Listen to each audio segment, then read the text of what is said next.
Hello বন্ধুরা, তোমরা কেমন আছো? আশা করি ভালো আছো। আমরাও অনেক অনেক ভালো আছি।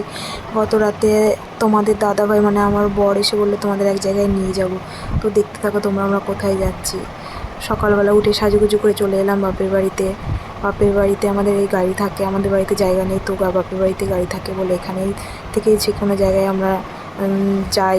এবার এই যে মা দরজায় তালা দিচ্ছে, যে আমার বড় মশাই কার সাথে কথা বলছে।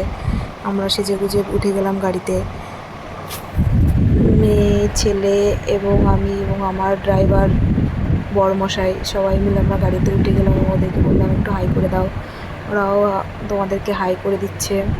তো আমরা কোথায় যাচ্ছি তোমরা সবাই দেখতে থাকো। আশা করি জায়গাটা খুব ভালো লাগবে, আমাদের খুব ভালো লেগেছে, খুব সুন্দর জায়গা। তো দেখতে থাকো আমরা কোথায় যাচ্ছি। এই যাচ্ছি, দেখো রাস্তাটা কত সুন্দর, ভিউটা কত দারুণ। খুব রোদ্দুর এবং গরম ছিল, তো তবুও কত সুন্দর লাগছে এবং ঘুরতে কার না মন চায়। তো গরমের মধ্যে তো বেরিয়ে পড়লাম সবাই মিলে ঘুরতে। এই রাস্তাটা এত সুন্দর লাগছিলো এবং চড়তেও খুব ভালো লাগছিলো, তো তার জন্যই তোমাদের সাথে একটু শেয়ার করলাম। চলে এলাম আমরা সেই জায়গায়, সেটা হচ্ছে রানাঘাট হাবিবপুর ইস্কন মন্দির। তো এই মন্দিরে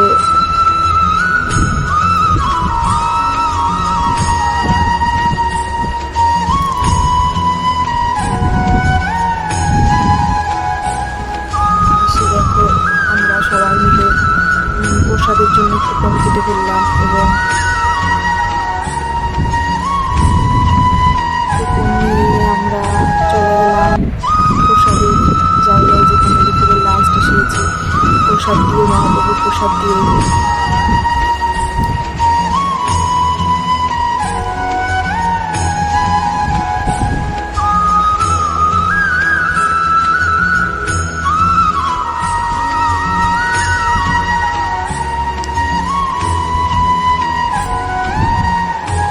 তারপর আমরা চলে গেলাম সেই কুপন নিয়ে খাওয়ার জায়গায়, যেখানে প্রসাদ দিচ্ছিল। তো দেখো এখান থেকে আমরা কুপনটা কেটেছি।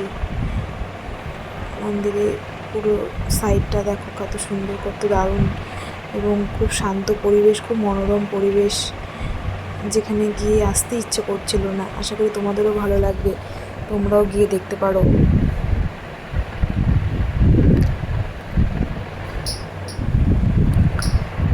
মন্দিরটা খুবই ভালো এবং এখান থেকেই আমরা চলে গেলাম সেই খাওয়ার জায়গায়, যেখানে আমরা প্রসাদ পাওয়ার জন্য কুপন কেটেছিলাম। তো এখানে আবার আরতি হচ্ছে, আরতি দেখছি আমি এবং আমার মা।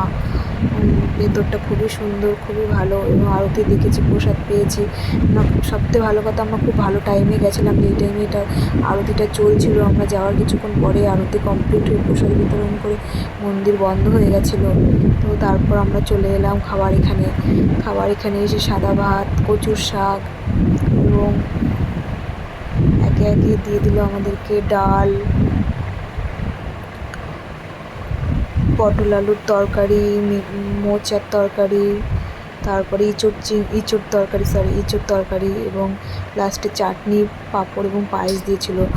তো প্রসাদটা খুবই সুন্দর এবং খুবই টেস্টি, আর মহাপ্রভুর প্রসাদ বলে কথা। তারপরে চলে এলাম আমরা আরেকটা মন্দিরে, আখাইপুর মন্দিরে। এই মন্দিরটা খুবই সুন্দর এবং এখানে এসে দেখতে পাই আমরা মন্দিরটা বন্ধ ছিল, যেহেতু দুপুর টাইমে এসেছিলাম।